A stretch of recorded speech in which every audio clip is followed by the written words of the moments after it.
అందరికీ నమస్తేనోల్లా welcome to సాఫ్ సీనా ముచ్చట ఎట్లున్నారోల్లా అందరూ మంచిగున్నారా నేనైతే మంచిగున్నానోల్లా మీ కొరకేలా మంచి మంచి వార్తలు పట్టుకొని వచ్చిన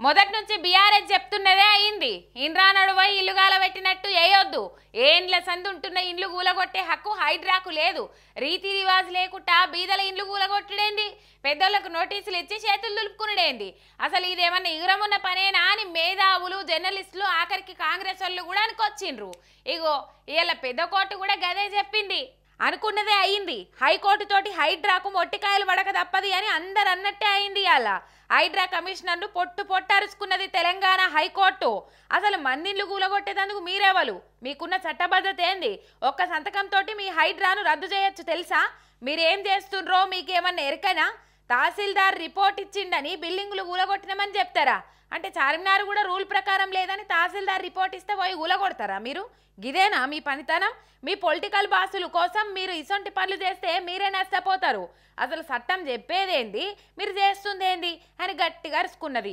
ఆన్లైన్లో కోర్టు విచారణకు హాజరుపడ్డ రంగనాథ్ సారు కోర్టుకు ఏదో నచ్చజెప్ప చూస్తుంటే అసలు మీరు అట్లెట్లా మాట్లాడతారని గరమైంది ముందుగాలు మీరు చేస్తున్న పని మంచిదే అని మేము కూడా అనుకున్నాం కానీ మీ పోకడ మంచిగా లేదు ఆదివారం కోర్టులు సెలవులున్న రోజుల్లో కావాలని పోయి కూలగొట్టుడేంది ఆదివారాలు కూలగొట్టద్దని మీకు మేము చెప్పిందంతా పెడచెవిన పెట్టిండ్రా మేమంతా ఖాతర్లేదా కలెక్టర్ని చెప్పిండ్రని బిల్డింగులు కూలగొట్టినామంటుండ్రు ఆదివారమేవో ఈ బిల్డింగ్ కూలగొట్టిండ్రని కలెక్టర్ చెప్పిండా మేము అడిగిన వాటికే జవాబులు చెప్పుండ్రి అమీన్పూర్ల బిల్డింగులను 48 గంటల్లో ఖాళీ చేయాలని నోటీసులు ఇచ్చి 40 గంటలలోనే ఎట్లా కూలగొడతారు అని అటు అమీన్పూర్ తహసీల్దార్ మీద అగ్గై మండింది నోటీసులు ఇవ్వకుండా ఈ కూలగొట్టుడేంది పత్రికలు చెప్పినట్టు ఇంటురా లేకుంటే లా ఫాలో అవుతాన్రా మీరు ఇట్లనే చేస్తామంటే మాత్రం ఊకునేది లేదు హైడ్రాని రద్దు చేసి పడేస్తామని గట్టి వార్నింగ్ ఇచ్చింది ఇప్పటి సంది అట్లా చేయమని కోర్టుకు చెప్పిండ్రు ఆఫీసర్లు మరి ఇప్పటికన్నా జర సోయి తెచ్చుకొని మెదులుతారో లేదో చూడాలే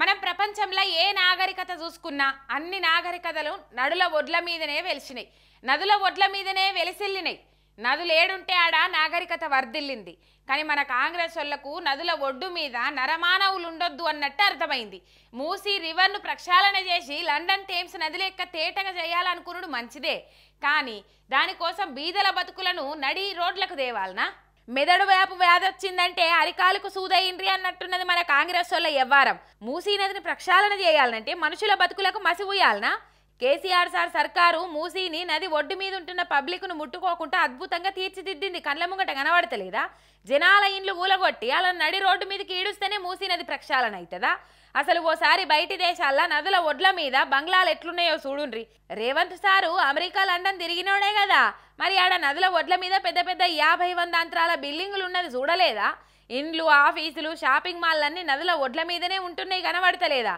మరి అంత అభివృద్ధి చెందిన దేశాలలో లేని ప్రాబ్లం మన తాన్నే ఎందుకున్నది నదికి దూరంగా ఒడ్డు మీద 60-70 ఏండ్ల కింద ఇల్లు కట్టుకుంటే ఇప్పుడు వచ్చిన సమస్య ఏంది మూసీని థేమ్స్ రివర్ లెక్క చేయాలనంటే గట్ల తేటగా చెయ్యాలి ఉన్న వాటికి డెకరేషన్లు అద్దాలి అంతేగాని ఇండ్లు కూలగొట్టి పందిరేస్తానుడు ఏం పనితనమని గరమైతుండ్రు సర్కారు పోకడ చూస్తున్న ఎన్ఆర్ఐలు కూడా నేతి బీరకాయల నెయ్యి ఉంటుందా కాంగ్రెస్ వాళ్ళ మాటల్లో నెయ్యత ఉంటుందా చెప్పినవి చేస్తే తల వేయి వక్కలైతుంది అని పురాణాలు ఉన్నట్టు ఏమైనా శాపనార్థాలు ఉన్నాయో ఏందో ఈ కాంగ్రెస్ వాళ్ళకని అనుమానం వస్తుందట కొంతమందికి 6 గ్యారంటీలని గద్దెనెక్కి అటెంక వాటిని అటక మీద పడేసిన తీరు చూస్తాంటే ఏమనుడో తెలుస్తలేదని ఓట్లేసిన వాళ్ళు నెత్తి కొట్టుకుంటుర్రట నియతి లేనోళ్లకు బరకత్ తక్కువ అన్నట్టున్నది కదా సర్కారోళ్ళ కథ పవర్లకు వచ్చిన 100 రోజుల్లోపట్నే నెరవేరుతుంది ప్రతి గ్యారంటీ అని పెద్ద పెద్ద హోర్డింగ్లు యాడ్లేసి ప్రచారం చేసిండ్రు 100 రోజులు కూడా డిసెంబర్ వస్తే ఏడాది అవుతుంది ఇక మరి ప్రతి గ్యారంటీ మాది గ్యారంటీ అన్నోళ్ళంతా ఏడబోయిండ్రు గ్యారంటీలకే గ్యారంటీ లేకుండా పోయింది కదా యువ వికాసం విద్యార్థులకు 5 లక్షల విద్యా భరోసా కార్డు అంటిరి ప్రతి మండలంలో ఇంటర్నేషనల్ బడి అంటిరి మరి అవ్వేడున్నాయో తెలియదు కానీ 4000 చేయూత పింఛన్ అంటిరి ఉన్న పింఛన్లు టైంకి ఇత్తలేకపోతిరి ఇందిరమ్మ ఇండ్లు అంటిరి లేకుంటే ఇంటి జాగుంటే 5 లక్షలు ఇస్తామంటిరి ఇప్పుడు సొంత పైసలతోటి కట్టుకున్న ఇండ్లను కూలగొట్టవాళ్ళతిరి రైతు భరోసా ఎకరానికి 15,000 అంటిరి కూలీలకు 12,000 అనే ఇది వరకు రైతు భరోసాకు దిక్కులేదు ఒక్క ఉచిత బస్సు తప్ప కాంగ్రెస్ వాళ్ళు అమలు చేసిన గ్యారంటీ ఏమున్నది ఉచిత బస్సులు పెట్టి అటు ఆడోళ్ళ ఉసిరే పోసుకుంటున్నారని కొద్దు మహిళలే తిట్టిపోసే కథ ఉంది ఇక ఎవరికి లాభం అవుతుందో తెలియదు ఆ పథకంతో ఫ్రీ గ్యాస్ గురించి ఎంత తక్కువ మాట్లాడితే అంత నయం రేషన్ కార్డులు ఇస్తామని దరఖాస్తులు తీసుకునే 10 నెలలు అవుతుంది. 10 సెంటీమీటర్లు కూడా పని కాలేదు. మరి ఎందుకు జూటా మాటలు? ఎన్నొద్దులు ఈ మోసాలని ట్విట్టర్లో సురుకులంటించుకుంటే కాంగ్రెస్ వాళ్ళని దెప్పి పొడిచిండు కేటీఆర్ సారు.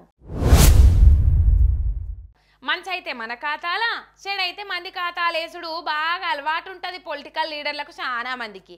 హైడ్రాను షురువు చేసిన కొత్తలో కొంతమంది జనాలు మేధావులు ఆఖరికి బీజేపీ వాళ్ళు కూడా హైడ్రాకు మా ఫుల్ సపోర్ట్ ఉంటుంది అని ఛాతి ఉబ్బిచ్చి చెప్పిండ్రు. ఇప్పుడు రేవంత్ రెడ్డి అన్న ఇంటికి నోటీసులు ఇచ్చి పేదల ఇండ్లకు మాత్రము నోటీసులు ఇవ్వకుండా ఊల్సుడు చూసి తుచ్ హైడ్రా అస్సలు మంచిది కాదని మాట మడితేసిండ్రు బీజేపీ వాళ్ళు. బండి సంజయ్ అన్న అయితే నాలుక గరుచుకొని ఏమంటుండో ఈనుండ్రి. మంచోడు అంటే ముంచిపోయిండు అన్నట్టు హైడ్రా వాళ్ళు మంచోళ్ళు అనుకున్నాం, అక్రమార్కుల తాట తీస్తుంది అనుకున్నాం. కానీ అయినోళ్ళకి ఆకుల్లా కానోళ్ళకి కంచాల్లో పెట్టే కంతిరిది అనుకోలే. పెద్దోళ్ళకు నోటీసులు ఇచ్చి పేదోళ్ళ ఇండ్లు ఊలగొడుతుంది అనుకోలే. మొదలు ఎన్కన్వెన్షన్ ఊలగొట్టంగానే వహ్వా హైడ్రా అనుకున్నాం, కానీ గిట్లా చేస్తుంది అనుకోలేదని నాలుకను మడత పెడుతుండు కేంద్ర సహాయ మంత్రి బండన్న గారు. మేమనుకున్నాం హైడ్రా ఒక మంచి ఆలోచన ఉంది కదా, అరే మంచి ప్లాన్ తో ప్రభుత్వం ఉన్నట్టున్నది, ఏం చెడు ఆలోచన ఏం లేనట్టుందో మేము అనుకున్నాం. కానీ ఇంత పేదోళ్ళు ఉసురు పోసుకుంటారు, పేదోళ్ళు పుట్ట కొడతారు, పేదోళ్ళకు నిల్వ నీడ లేకుండా చేస్తారని చెప్పి మేము ఎప్పుడు ఆలోచించాం. వాళ్ళంతా ఢిల్లీ నుంచి డైరెక్షన్. ఇలా రేపు మా పని చేస్తారు, బీఆర్ఎస్ పార్టీ అయ్యప్ప సొసైటీ పేరుతో కొన్ని గురించి అది పైసలు తప్పి ఇలా హైడ్రా పేరుతో చేస్తారు. ఇలా మెల్లగా తిరిగి క్లోజ్ చేస్తారు. ఇక క్లోజ్ చేయాల్సిందే, మరి వట్టే క్లోజ్ చేయరు. పెద్ద పెద్ద వ్యక్తులతో కలిసి మళ్ళీ కలెక్షన్ చేస్తారు. కలెక్షన్ చేసి మళ్ళా ఢిల్లీ పైసలు పంపాలి.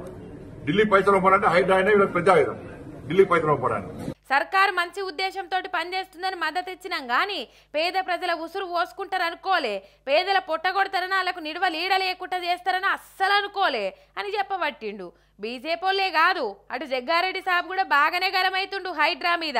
రింగ్ రోడ్ దాటి రాదని సీఎం చెప్పిండు గానీ సంగారెడ్డి కాడికొచ్చి ఊలగొట్టుడేంది, సీఎంకు ఫిర్యాదు అవుతా అని అనబట్టిండు. అటు దానం నాగేందర్ కూడా హైడ్రాను చూస్తేనే షీదరైతాండు. ఇక అట్లున్నది వీళ్ళ కథ.